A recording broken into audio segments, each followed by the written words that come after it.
नमस्कार साथियों, स्वागत है आपका हमारे channel 21A learning for all में। आज हम आगरा यूनिवर्सिटी के बीएड द्वितीय वर्ष के 2023 के BD 204 यानी योगा एजुकेशन के पेपर का डिस्कशन करने वाले हैं। उसके उत्तरों के बारे में चर्चा करने वाले हैं। तो आइए शुरू करते हैं।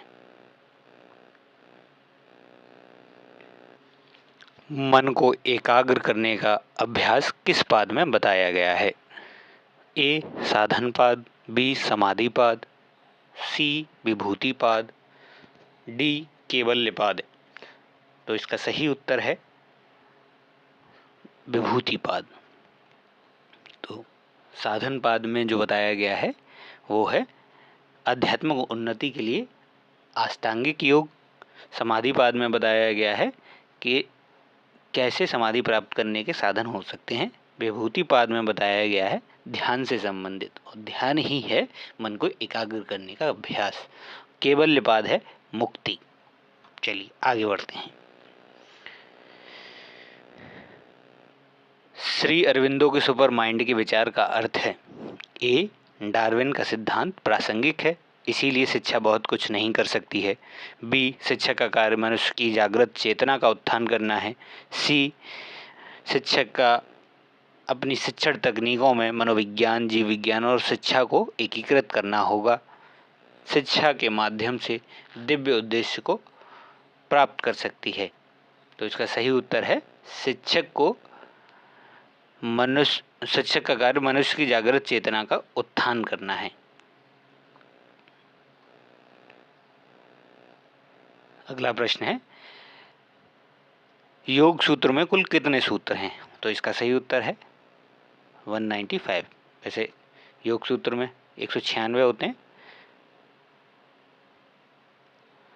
लेकिन यहाँ पे जो सही उत्तर है वो 195 है। श्री अरविंदो के अनुसार प्रतिविकास का अर्थ है। इसका सही उत्तर है अवरोहण। इसका सही उत्तर है, श्री अरविंदो के अनुसार प्रतिविकास का अर्थ है अवरोहण। समग्र योग रचित है, यानी समग्र योग किसकी रचना है? तो अरविंदो घोष की। योग वशिष्ठ क्या है? योग वशिष्ठ एक ग्रंथ है। हठ योग में कितने अंग होते हैं? तो हठ योग में 6 अंग होते हैं।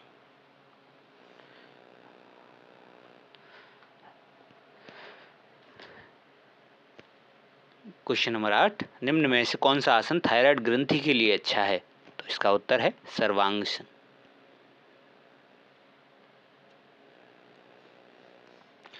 क्वेश्चन नंबर 9, अरविंदो के अनुसार ग्नोस्टिक बीइंग टर्म का अर्थ है। तो इसका ऑप्शन है ए ज्ञानी व्यक्ति, बी अज्ञानी व्यक्ति, सी मिथ्या ज्ञानी व्यक्ति, डी इनमें से कोई नहीं। तो इसका सही उत्तर है मैन ऑफ नॉलेज, यानी ए ज्ञानी व्यक्ति। तो इसको आप इंग्लिश में याद रखेंगे तो थोड़ा आसान हो जाएगा। प्रश्न संख्या 10, प्रथम अंतर्राष्ट्रीय योग दिवस विश्व में कितने देशों ने मनाया है? तो बहुत जगह खोजने के बाद इसका सही उत्तर नहीं मिला, लेकिन 192 कहीं उत्तर मिल रहा है, कहीं 123। तो इसका डाउट में है, लेकिन फिर भी अगर इन सभी ऑप्शनों में हो सकता है कि ये बी ऑप्शन सही हो। क्वेश्चन नंबर 11, योग दर्शन के प्रणेता कौन कहलाए? तो महर्षि पतंजलि। महर्षि पतंजलि योग दर्शन के प्रणेता हैं। योग सूत्र के रचयिता कौन है? तो योग सूत्र के रचयिता हैं पतंजलि।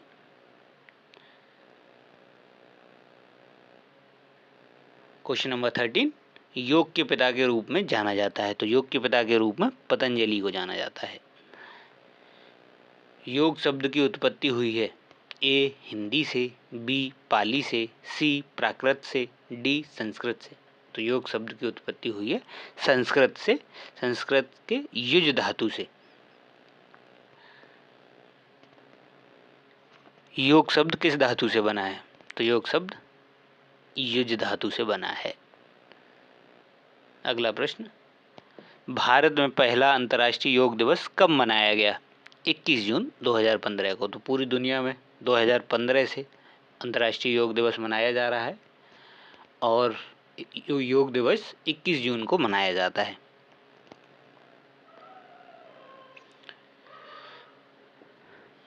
दो 2023 में कौन सा अंतर्राष्ट्रीय दिवस मनाया गया? तो इसमें हिंदी में सही नहीं है, तो आप इसमें इंग्लिश में देखिए, विच international yoga day celebrated in 2023। तो 2023 में कौन सा अंतर्राष्ट्रीय योगा दिवस मनाया गया? तो 9वां। 2024 में है 10वां, तो इसको आप याद रखिए। क्वेश्चन नंबर 18, अंतर्राष्ट्रीय योग दिवस 2023 का थीम है, यानी थीम क्या है उसका? तो ए स्वास्थ्य के लिए योग, बी जीवन के लिए योग, सी जलवायु परिवर्तन के लिए योग, डी वसुधैव कुटुंबकम के लिए योग। तो ये डी ऑप्शन इसका सही ऑप्शन है। अगर 2024 की थीम पूछे तो 2024 की थीम है समाज एवं स्वयं के लिए योग। समाज एवं स्वयं के लिए योग, योग फॉर सोसाइटी एंड सेल्फ। योग शब्द का जो विकास हुआ है, जिस धातु से हुआ है संस्कृत की, वो है युज। तो देखते हैं क्वेश्चन नंबर 19 को। तो युज का अर्थ क्या है? तो ए है जोड़ना, बी है एक होना, सी संयोग होना। तो इन तीनों का मतलब एक ही है कि एकजुट हो जाना, मिल जाना। तो वो तीनों ही ऑप्शन सही हैं, तो डी ऑप्शन इसका सही उत्तर है। प्रश्न संख्या 20, किसने कहा योग चित्त वृत्ति निरोध? तो ये महर्षि पतंजलि ने अपने योग सूत्र में कहा है, दूसरे भाग में। तो इसका सही उत्तर है पतंजलि। योग सूत्र में कुल कितने अध्याय हैं? तो योग सूत्र में कुल 4 अध्याय हैं। कौन कौन से हैं? पहला है समाधि, दूसरा है साधना, तीसरा है विभूति, चौथा है कैबल्य। क्वेश्चन नंबर 22, समाधिपाद में कुल कितने सूत्र हैं? तो योग सूत्र के कुल 4 अध्याय हैं। उसमें पहला है समाधिपाद, दूसरा है साधनापाद, तीसरा है विभूतिपाद, चौथा है कैवल्यपाद। तो इसका सही उत्तर है डी 51।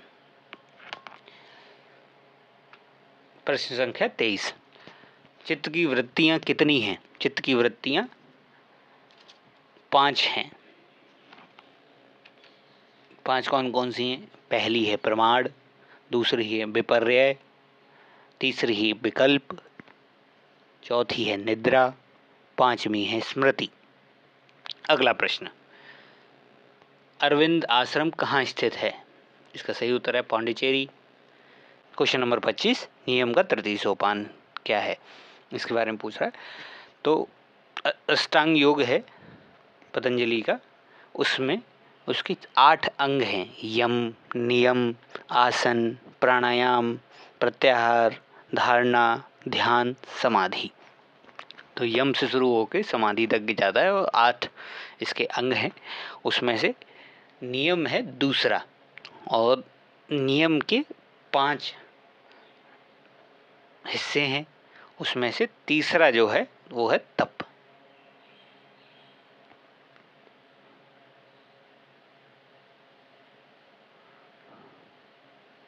तीसरा जो है तप।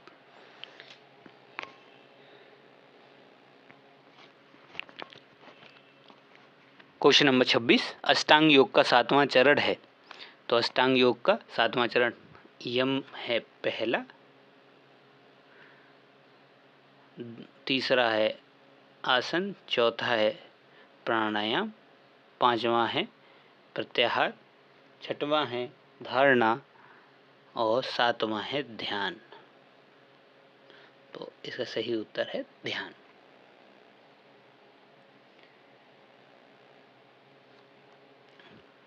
क्वेश्चन नंबर 27, योग का मुख्य उद्देश्य है? ए शारीरिक विकास करना, बी आध्यात्मिक विकास, सी चारित्रिक विकास, या डी सर्वांगीण विकास। तो योग का उद्देश्य है सर्वांगीण विकास करना। योग में यम का कौन सा अंग नहीं है? तो योग में यम का कौन सा अंग नहीं है? तो सबसे पहले बात कर लेते हैं यम के अंग कौन कौन से हैं। तो यम के 5 अंग हैं: अहिंसा, सत्य, असत्य, ब्रह्मचर्य और अपरिग्रह। तो उसमें तप नहीं है, तो इसका सही उत्तर है तप। क्वेश्चन नंबर 29, यम का तृतीय सोपान है। तो अहिंसा, सत्य और अस्तेय, ये चर्चा कर लेते हैं थोड़ा सा। ये पहला है अहिंसा, दूसरे पे सत्य, तीसरे पे अस्तेय, चौथे पे, पांचवें पे अपरिग्रह, चौथे पर है ब्रह्मचर्य। चलिए अगला प्रश्न। अष्टांग योग में 5वां चरण है प्रत्याहार। श्री अरविंद को जाना जाता है एकात्म योग के लिए, इंटीग्रल योगा के लिए।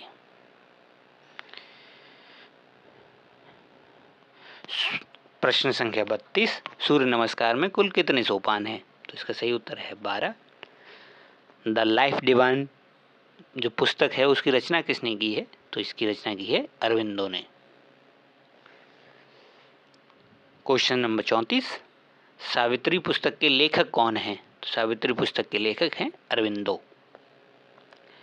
योगांगों में नियमों की संख्या क्या होती है? तो योगांग क्या है? अष्टांग, 8 अंग हैं और नियम है यम 5, नियम 5, तो 5। अष्टांग योग के प्रतिपादक हैं पतंजलि। अगला प्रश्न 37, राजयोग का मुख्य उद्देश्य है। तो राजयोग को ही शास्त्रीय योग कहते हैं और शास्त्रीय योग ही है अष्टांग योग। तो योग का मुख्य उद्देश्य है मानसिक नियंत्रण। आज्ञा चक्र कहाँ स्थित होता है? तो आज्ञा चक्र स्थित होता है भौं के मध्य। तो बात कर लेते हैं शरीर में कौन कौन से चक्र होते हैं। तो शरीर में 7 चक्र होते हैं। सबसे नीचे जो होता है, जो रीढ़ की हड्डी के अंत में होता है, उसको बोलते हैं मूलाधार चक्र। उससे थोड़ा ऊपर है जननांगों के समीप और नाभि के नीचे, वो है स्वादिष्ठान चक्र। उसके बाद है नाभि के पास जो है मणिपुर चक्र। उसके बाद हृदय के समीप है अनाहत चक्र, गले के समीप है विशुद्ध चक्र और भौं के मध्य है आज्ञा चक्र और सबसे ऊपर शरीर सिर के ऊपर सहस्रार चक्र। तो इनको इस तरीके से याद रख सकते हैं। चलिए अगला प्रश्न। विश्व योग दिवस मनाया जाता है 21 जून को। हर साल 21 जून को ही मनाया जाता है योग दिवस। तो इस हर बार इसी डेट को मनाया जाएगा। तो क्वेश्चन संख्या 40, योग सूत्र में यम के अंग बताए गए हैं। तो यम के भी 5 अंग हैं, हमने पिछले क्वेश्चन में चर्चा की है। नाभि में स्थित चक्र का क्या नाम है? तो मणिपूरक चक्र। मूलाधार चक्र है आपका रीढ़ की हड्डी के पास। आज्ञा चक्र है भौं के बीच में, दोनों भौं के बीच में। और विशुद्धि चक्र है कंठ में, गर्दन पे कंठ के पास। अगला प्रश्न, पतंजलि का योग सूत्र में कितने अंगों का वर्णन है? पतंजलि योग सूत्र में 8 अंगों का वर्णन है, अष्टांग। प्राण के कितने प्रकार माने गए हैं? तो प्राण के 5 प्रकार माने गए हैं। पंच प्राण कहा जाता है। प्राण कौन कौन से हैं? प्राण हैं पहला अपान, व्यान, उदान और समान। क्वेश्चन नंबर 44, श्वास पर नियंत्रण रखने की प्रक्रिया को क्या कहते हैं? तो पहला है प्रत्याहार, बी प्राणायाम, सी आसन, डी नियम। तो प्रत्याहार है इंद्रियों पे नियंत्रण का, सेंसेस पे नियंत्रण का काम करती है। प्राणायाम करता है ब्रीथ कंट्रोल। आसन है शरीर की अवस्था और नियम है कुछ नियम योग के द्वारा अपने आप को आध्यात्मिक विकास के लिए कुछ नियम होते हैं उनको। तो इसका सही उत्तर है बी प्राणायाम। प्राणायाम के घटक होते हैं पूरक, कुंभक, रेचक। तो पूरक श्वास का लेना, कुंभक श्वास का रोकना और रेचक शरीर से श्वास को बाहर निकाल देना। तो ये सभी प्राणायाम के घटक हैं। 46 श्वास को अंदर रोकने की क्रिया को कहते हैं, श्वास को अंदर रोकने की प्रक्रिया को कहते हैं कुंभक। पूरक का अर्थ है श्वास को अंदर खींचना। प्रत्याहार का अभिप्राय है इंद्रियों पर नियंत्रण रखने के लिए अभ्यास, to control the senses. Light on yoga, light on yoga पुस्तक जो है BKS अयंगर की। लाइट ऑन योगा पुस्तक के लेखक हैं BKS अयंगर। योग समन्वय के लेखक कौन हैं? योग समन्वय के लेखक हैं अरविंद। हठ योग का प्रवर्तक किसे माना जाता है? हठ योग के प्रवर्तक हैं गोरखनाथ। इनमें से कौन नाड़ी के अंतर्गत नहीं आता है? तो नाड़ियां होती हैं 3, पहली है इडा, दूसरी पिंगला और तीसरी है सुषुम्ना। इडा जो है वो चंद्रमा के समान है, शीतलता प्रदान करती है और स्त्रीलिंग वाले गुणों को प्रदर्शित करती है। पिंगला है सूर्य आधारित और गर्म होती है और पुल्लिंग नियमों का पालन करती है। तो अगली है सुषुम्ना, ये मुख्य नाड़ी है जो मेरुदंड के केंद्र में होती है, वो पूरे शरीर में पाई जाती है। तो ये कूर्म जो है ये नाड़ी नहीं होती है। श्वासों का व्यायाम किसे कहा जाता है? प्राणायाम को। शुद्धिकरण की प्रक्रिया का नाम क्या है? शौच। प्रमाण के प्रकार हैं, तो कुछ होते हैं प्रत्यक्ष प्रमाण, कुछ होते हैं अनुमान प्रमाण, कुछ होते हैं आगम प्रमाण, कुछ होते हैं शब्द प्रमाण। तो इसके सभी उत्तर सही हैं। तो डी।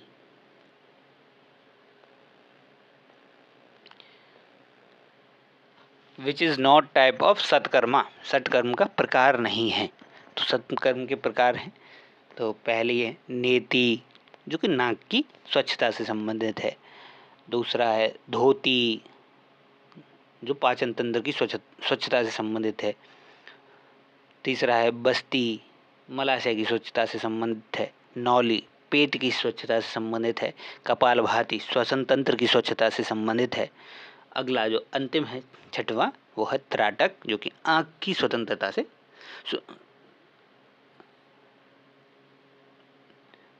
छठवां है त्राटक जो कि आँख की स्वच्छता से संबंधित है। तो इसमें सटकर्म कौन सा नहीं है? धोती, बस्ती, नेति और ये उपवास। उपवास जो है सटकर्म का भाग नहीं है। क्वेश्चन संख्या 57, एकात्म योग की संकल्पना दी है अरविंदो ने। योग क्रिया में श्वास को बाहर छोड़ना क्या कहलाता है? रेचक। क्वेश्चन संख्या 59, संप्रज्ञात समाधि के प्रकार हैं, वो हैं 4। कौन कौन से प्रकार हैं? सवितर्क, विचार, सानंद, सस्मित। तो 4 प्रकार हैं। अष्टांग योग का अंतिम सोपान है समाधि। कौन सा दर्शन योग दर्शन के सर्वाधिक समीप है? सांख्य दर्शन। क्वेश्चन नंबर 62, पतंजलि के अनुसार यम का 5वां चरण है। तो अहिंसा है पहला चरण, दूसरा सत्य, तीसरा अस्तेय, चौथा ब्रह्मचर्य और 5वां अपरिग्रह। तो ये डी ऑप्शन इसका सही है। क्वेश्चन नंबर 63, अपरिग्रह अंग है यम का। क्वेश्चन नंबर 64, अष्टांग योग का प्रथम अंग है यम, नियम है दूसरा, तीसरा है आसन, चौथा है प्राणायाम। ठीक है। क्वेश्चन नंबर 65, योग कर्मसु कौशलम किस ग्रंथ में कहा गया है? तो ये गीता में कहा गया है, अध्याय 2 में। क्वेश्चन नंबर 66, कठोपनिषद के अनुसार योग की परिभाषा है। तो ए है मन पर नियंत्रण, बी इंद्रिय मन एवं बुद्धि पर नियंत्रण, सी शरीर एवं मन पर नियंत्रण, डी इनमें से कोई नहीं। तो इसका सही उत्तर है शरीर एवं मन पर नियंत्रण। निम्नलिखित में से कौन पुरुषार्थ नहीं है? धर्म, अर्थ, काम, मोक्ष, ये 4 पुरुषार्थ हैं, तो सत्य इसका पुरुषार्थ नहीं है। योग दर्शन में समाधि का प्रकार है, पहला ए संप्रज्ञात समाधि, असंप्रज्ञात समाधि, तो उपरोक्त दोनों बिल्कुल सही। समाधि का अर्थ है ए ध्यान नहीं, ध्यान के बाद ही आती है समाधि, उस ध्यान से पहले आती है धारणा, तो सबसे लास्ट होती है समाधि। उसका अर्थ है पूर्ण तन्मयता, संपूर्ण तन्मयता, फुल एनग्रोसमेंट। क्वेश्चन नंबर 70, चित्त की वृत्तियां हैं, चित्त की वृत्तियां हैं, चित्त की वृत्तियां होती हैं 5। पहली है प्रमाण, विपर्य, विकल्प, निद्रा, स्मृति। तो इसमें से ये सभी ऑप्शन सही हैं, तो उपरोक्त सभी। आसन का अर्थ है शरीर की स्थिति। क्वेश्चन नंबर 72, शरीर के संपूर्ण अंगों के लिए उपयोगी यौगिक प्रक्रिया है, तो ए शीर्षासन, बी शवासन, सी सूर्य नमस्कार, डी वज्रासन। तो इसका उत्तर है सूर्य नमस्कार। क्वेश्चन नंबर 73, पतंजलि योग सूत्र का प्रथम पाद है, तो प्रथम पाद है समाधि पाद। तो प्रथम पाद है इसका समाधि पाद, द्वितीय पाद है साधन पाद, तृतीय पाद है विभूति पाद और चतुर्थ पाद है कैबल्य पाद। अगला प्रश्न 74, पतंजलि ने मोक्ष के लिए किस शब्द का प्रयोग किया है, तो कैवल्य का। देह की चंचलता दूर करने का अभ्यास है आसन। प्रश्न संख्या 76, योग में सफलता प्राप्त करने का उपाय है, तो ए है अभ्यास एवं वैराग्य, बी प्रार्थना एवं ध्यान, सी जप एवं तप, डी भक्ति एवं उपासना। तो इसका सही उत्तर है बी प्रार्थना एवं ध्यान। प्रश्न संख्या 77, चित्त भूमि के अंतर्गत निम्नलिखित शामिल हैं, तो चित्त भूमि जो है वो 5 होती हैं। पहली है क्षिप्त, दूसरी है मूढ़, तीसरी है विक्षिप्त, चौथी है एकाग्र और पांचवी है निरुद्ध। तो मूढ़, विक्षिप्त, निरुद्ध, तो ये सभी चित्त भूमि है, तो डी ऑप्शन इसका सही होगा। तमोगुण प्रधान मानसिक अवस्था है, तमोगुण होता है जिसमें तीव्र इच्छाएं हों, शरीर में आलस्य हो, वो होता है, तो इस अवस्था को कहते हैं मूढ़। मूढ़ अवस्था तमोगुण प्रधान अवस्था है। एकाग्र अवस्था जो है वो सत्वगुण प्रधान अवस्था है और विक्षिप्त अवस्था रजोगुण प्रधान अवस्था है। तो इसका सही उत्तर है मूढ़।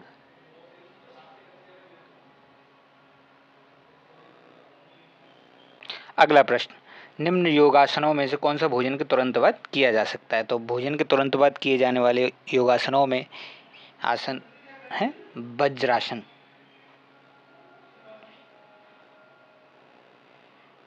अगला प्रश्न, आंखों की सफाई के लिए कौन सी क्रिया अच्छी है, तो त्राटक।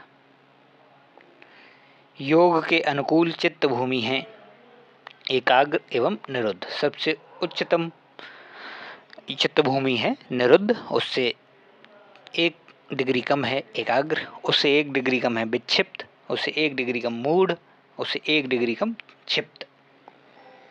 अगला प्रश्न, विपर्य प्रकार है, विपर्य प्रकार है वृत्ति का।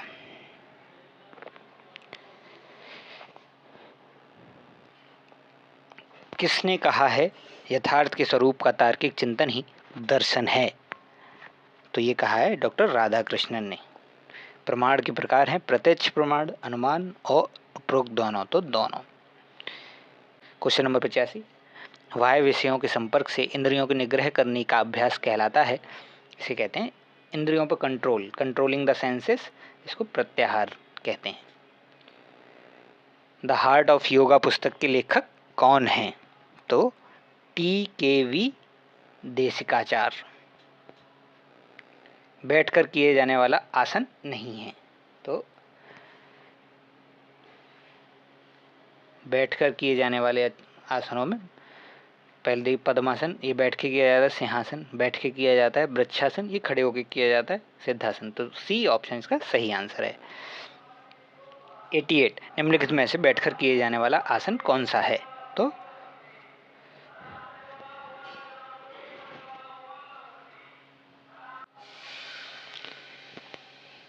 क्वेश्चन नंबर 88, निम्नलिखित में से बैठकर किए जाने वाला आसन कौन सा है? तो पद्मासन। पद्मासन बैठ के किए जाने वाला आसन है, ठीक है। समाधि की पूर्व अवस्था है, तो समाधि से पूर्व है ध्यान। सबसे पहले यम, फिर नियम, फिर आसन, फिर प्राणायाम, फिर प्रत्याहार, फिर ध्यान।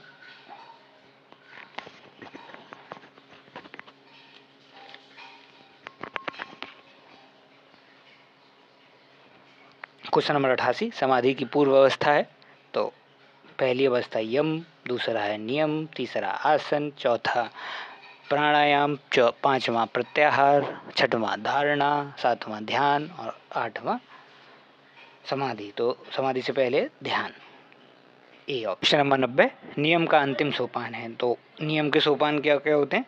तो पहला है शौच यानी प्योरिटी, संतोष दूसरा, तीसरा है तप, चौथा है स्वाध्याय, पांचवा है ईश्वर प्राणिधान। तो अंतिम सोपान है ईश्वर प्राणिधान।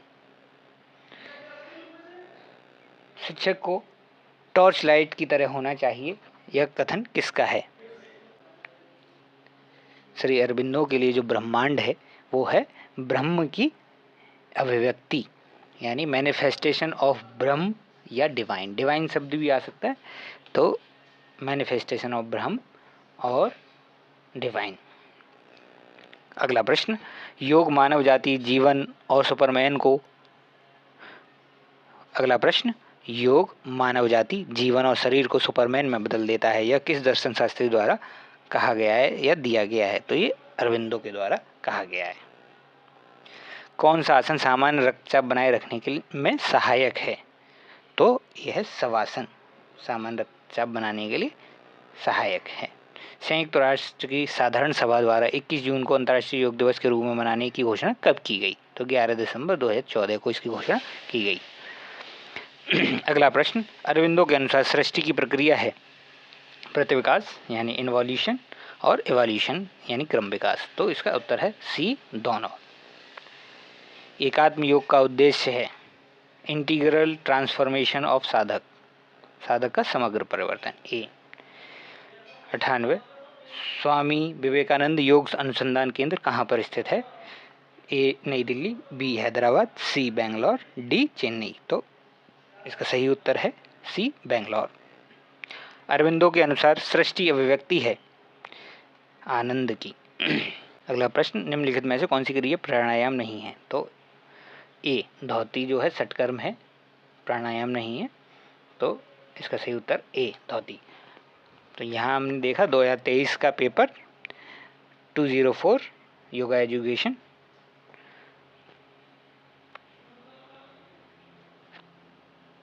और ये प्रश्न जो है वो प्रयास किया गया है कि बिल्कुल उचित हैं, और इस वीडियो से रिलेटेड जितने भी नोट्स हैं उसको पाने के लिए आप हमारे व्हाट्सएप चैनल से भी जुड़ सकते हैं, वहाँ पे आपको PDF अवेलेबल करा दी जाएगी।